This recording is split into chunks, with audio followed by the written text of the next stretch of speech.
Il m'avait raconté, plusieurs fois, la famille au complet se précipitant le samedi soir à la salle de cinéma de Hanoï. C'était du temps des Français. Tous venaient découvrir, les yeux écarquillés, l'autre monde.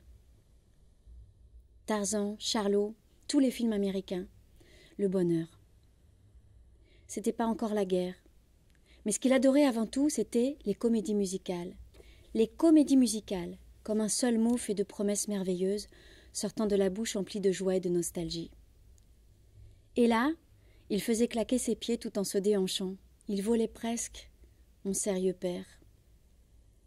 J'aimais tant le voir ainsi, cliquetant sa langue au son de ses pas, le sourire béat aux lèvres, un peu gêné par tant d'émotions transparues. Fred Astaire, claquette, d'autres mots qu'il scandait à cet instant, mystérieux et magiques, capable de transformer un être grave en danseur léger et inspiré. Qu'avait-il donc vu au cinéma de Hanoï? Quel prodige s'y était-il opéré? Tu verras, je t'amènerai un jour. Le jour vint.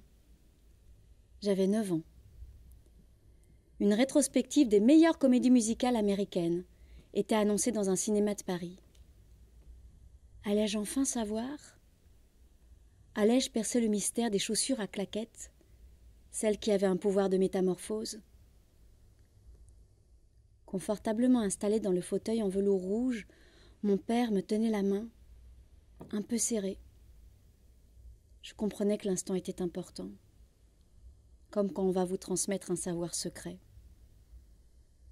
Et ce fut l'éblouissement. Sur la piste immense, pareil à un lac infini, ils s'élancèrent.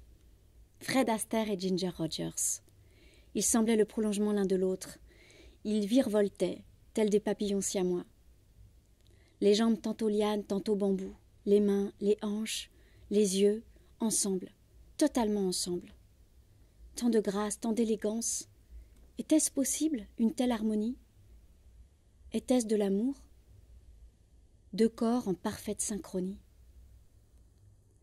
La robe en corolle tournoyait légère, vivante.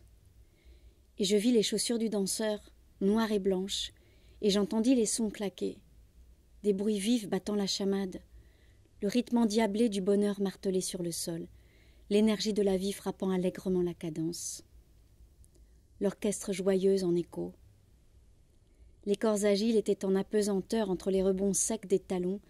Ils allaient atteindre le ciel, moi aussi. La lumière revint dans la salle. Je vis les yeux émus de mon père. Je lui souris. Je vis dans son regard le Vietnam perdu et retrouvé. Patricia Dodang.